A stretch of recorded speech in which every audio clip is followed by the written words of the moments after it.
Hello students, today we will study about the fertilization. Now we shall see the fertilization.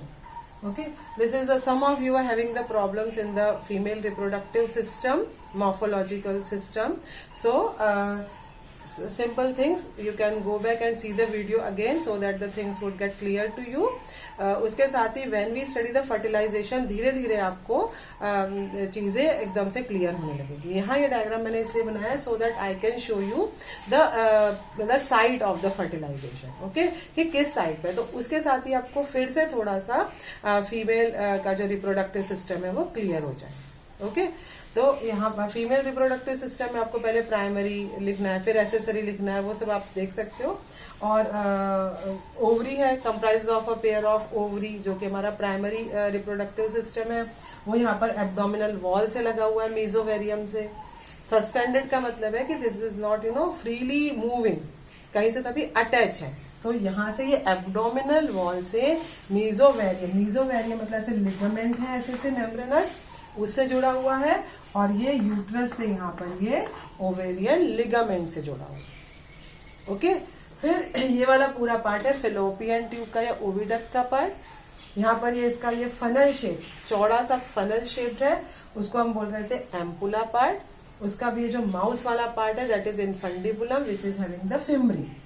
ठीक है, तो infundibulum fimbria के साथ है. सारी चीजें डायग्राम में we have already clear before.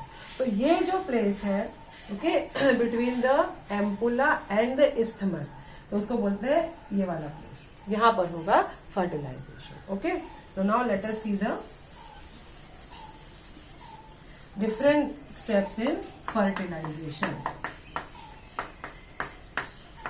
Now we are going to see what is the fertilisation.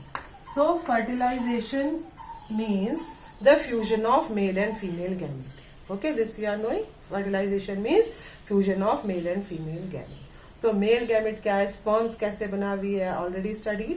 और हमारा ओवम भी ओवरी में ओवरी से ओव्यूलेशन हुआ है, रिलीज हुआ है, और सेकेंडरी ओसाइट के फॉर्म में वो फिलोपियन ट्यूब में आए. So first of all the definition, then what is the site for the fertilization, as just now we have seen in the diagram that it is in the junction of ampulla and isthmus. उसको बोलते हैं ampullary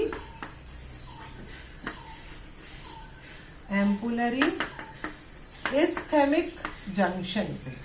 ठीक है, तो ampulla और isthmus के junction पे fertilisation मतलब मेल और फीमेल गैमेट का फ्यूजन होता है. Okay, now in the fertilization first of all we would see how the sperms approach okay towards the ovum. क्योंकि हमें पता है ओवम या सेकेंडरी ओसाइट स्टार्टिंग में है हमारा फिलोपियन ट्यूब में, और स्पर्म्स बनते हैं टेस्टिस में. ओके, तो स्पर्म को पूरा ऑल द वे पूरा डक्ट सिस्टम मेल का क्रॉस करके फिर फीमेल की बॉडी में जाके फीमेल की बॉडी से भी सारे ऑब्स्टेकल को क्लियर करते हुए और उन्हें कहाँ पहुंचना है, फेलोपियन ट्यूब तक. So it's a not an easy task. उसके लिए उसमें बहुत सारे उनको चेंजेस करने पड़ेंगे, बहुत सारी कोशिशें करनी पड़ेंगी. ओके, तो फर्स्ट ऑफ ऑल कि कैसे how the sperm they approach, कैसे पहुंचते हैं from the testis up till the fallopian tube. Okay, तो उसके लिए क्या है, first of all they are having we have studied that की स्पर्मियोजेनेसिस में इसीलिए उनके शेप में कुछ चेंज हो रहा है. दे बिकम फ्लैजिलेटेड, एक टेल बन जा रही है, so that tail would help okay to move forward. तो टेल उनके को क्या करती है, आगे जाने के लिए उनको हेल्पफुल रहती है. ओके, तो क्या क्या है हेल्पफुल, टेल का lashing movement of the tail help the sperm to move all through the male genital tract, और उसके बाद जब फीमेल में आ जाते हैं तो female genital tract. Okay, then इस वाले मूवमेंट के साथ the suction movement as well as the peristalsis movement of the female genital tract also help the sperm to reach up till the fallopian tube. तो क्या क्या help करता है, एक तो टेल प्रेजेंट है स्पर्म में, उसका लैशिंग मूवमेंट इस तरह से जाता है, lashing movement it helps the sperms to move up till the fallopian tube. दूसरा क्या होता है, suction pressure as well as the peristalsis movement of the female genital tract. पूरे वेजाइना के ट्रैक्ट में, यूट्रस में क्या होता है, एक तरह का सक्शन प्रेशर होता है। एक्चुअली एक केमिकल है दैट इज द प्रोस्टाग्लैंडिन, ठीक है, prostaglandin it's a chemical, okay, which helps the smooth muscle for the contraction and relaxation. तो जब ये वाला केमिकल रिलीज होगा उस समय वेजाइना के वॉल में और यूट्रस के वॉल में बहुत ज्यादा कॉन्ट्रैक्शन एंड रिलैक्सेशन के वेव्स होंगे, ओके, और ये पेरास्टेल्सिस मूवमेंट भी स्पर्म्स को हेल्प करते हैं to move forward and reach up till the fallopian tube, okay. So lashing movement of the tail, suction pressure जो फिम्बरी का सक्शन प्रेशर है उसी तरह का सक्शन प्रेशर पूरा यूट्रस में भी है, वेजाइना में भी है, और वो सक्शन प्रेशर भी हेल्प करता है स्पर्म को आगे फिलोपियन ट्यूब तक जाने में। Third thing we have said prostaglandin, okay, prostaglandin is a chemical और इट ऑल्सो ये स्मूथ मसल्स को कॉन्ट्रैक्शन एंड रिलैक्सेशन के लिए इंड्यूस करता है, okay, so the muscles of vagina, then uterus, then fallopian tube, they are having a kind of the peristalsis movement, और इस movement की वजह से these movements also help the sperms to reach up till the fallopian tube, okay। तो ये हो गया। दूसरा एक important obstacle है sperm के लिए, that the female पूरा female का जो genital tract है that is acidic in nature, okay, वो बहुत acidic in nature है।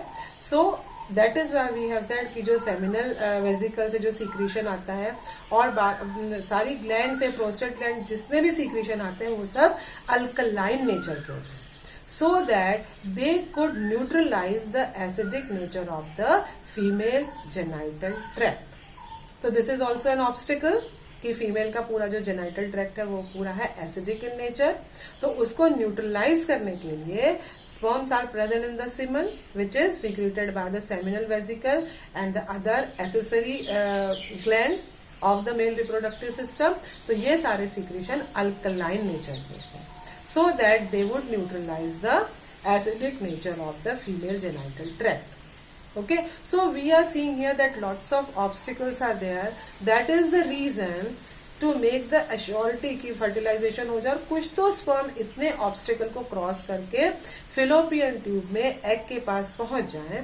Around 200 to 300 million sperms are released in one go. Okay, मतलब 20 से 30 करोड़ sperms एक प्रोसेस में रिलीज होते हैं, okay, and among them so many, कितने सारे आप इमेजिन कर सकते हो, वेरी फ्यू, इतने सारे ऑब्स्टिकल को, बहुत सारे फैगोसाइट्स भी प्रेजेंट रहते हैं फीमेल जेनाइटल ट्रैक्ट में, वो किल कर देते हैं बहुत सारे स्पर्म को, एसिडिटी की वजह से स्पर्म किल हो जाते हैं, ठीक है, बहुत सारे, इतनी मैंडोमेट्रियम की वॉल हमने देखी कितनी ज्यादा फोल्डेड है, तो वो इधर उधर उसको क्लियर करके क्रॉस करके नहीं पहुंच पाते हैं, तो वेरी फ्यू, बहुत ही कम, ओके, अराउंड 100 के आसपास के स्पर्म्स केवल फिलोपियन ट्यूब तक, एग के पास तक पहुंच पाते हैं, इतने करोड़ों में से। बाकी सारे कुछ एसिडिटी की वजह से, ओके, कुछ बहुत थिक वॉल की वजह से, कुछ फैगोसाइट्स की वजह से ये सारे स्पर्म पूरे के पूरे फिलोपियन ट्यूब तक नहीं पहुंच पाते, okay. So in this way they will overcome the obstacle, okay. उसके अलावा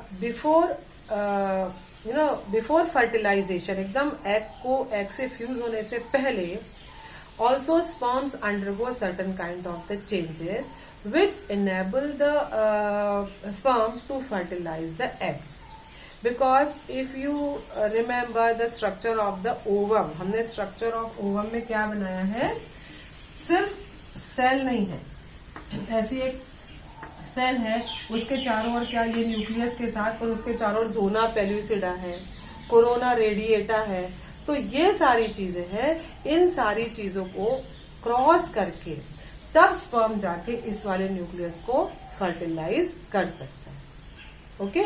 सो one term comes, this term is known as the capacitation. Capacitation.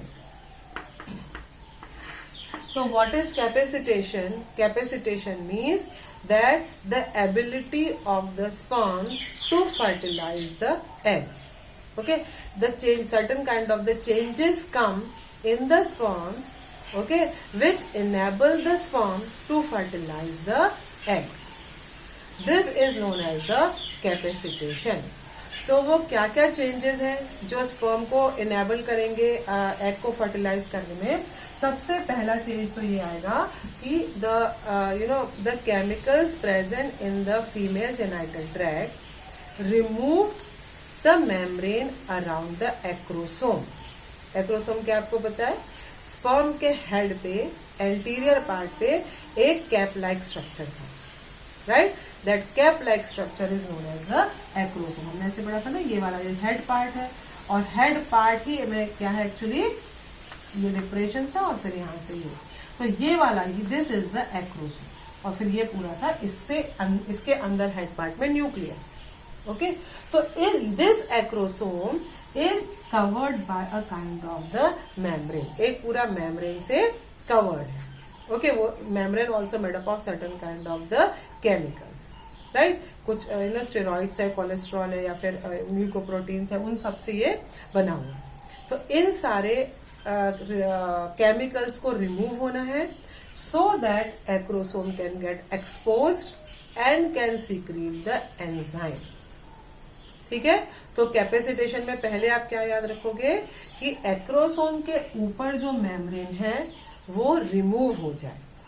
Okay, acrosome को कवर करने वाली जो मेम्ब्रेन है it is getting removed so that acrosome is free to release the sperm lysin enzyme.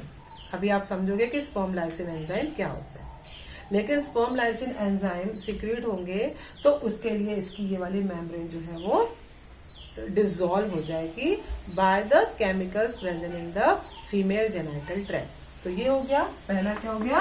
Removal of membrane around the acrosome. Okay, समझ में आ गया कि और ये मेम्ब्रेन को रिमूव होना क्यों जरूरी है कि एक्रोसोम पूरा खुल जाए, एक्सपोज हो जाए and it can secrete the enzyme which would help the sperm to enter inside the egg. Okay, दूसरा क्या है? The permeability of the plasma membrane of the sperm increases. दूसरा क्या होगा? The permeability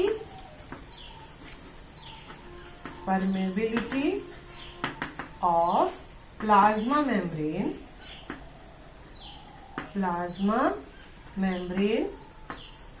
of sperm increases.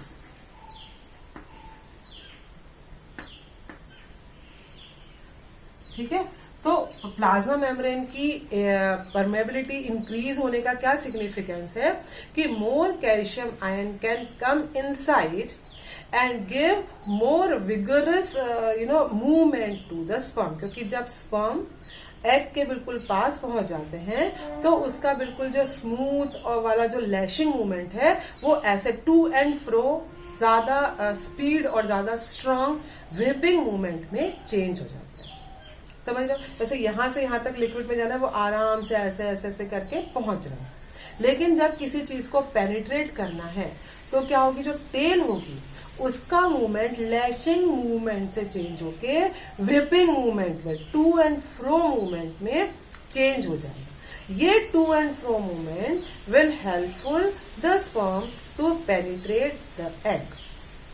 ठीक है, तो ज्यादा विगरस मूवमेंट है और ज्यादा विगरस मूवमेंट होने के लिए ज्यादा एनर्जी की जरूरत होती है, तो ज्यादा कैल्शियम आयन की जरूरत होगी. तो ये परमेबिलिटी चेंज हो जाती है. More calcium ion can come, mitochondria act vigorously and the smooth lashing movement of the tail. Immediately जब स्पर्म पेनिट्रेट होने वाला होता है एग में और एग से जाके वो अटैच हो जाता है, उस समय lashing movement would change into vigorous whipping movement. Whipping means to and fro movement. which help the sperm to penetrate in the egg. तो ये दो चीजें कैपेसिटेशन में आएंगी. Capacitation also very important term. You have to write down what is capacitation, क्या होता है, और कैपेसिटेशन में कौन से इवेंट होते हैं. Okay, so you might have understood what is capacitation and what happens. Okay.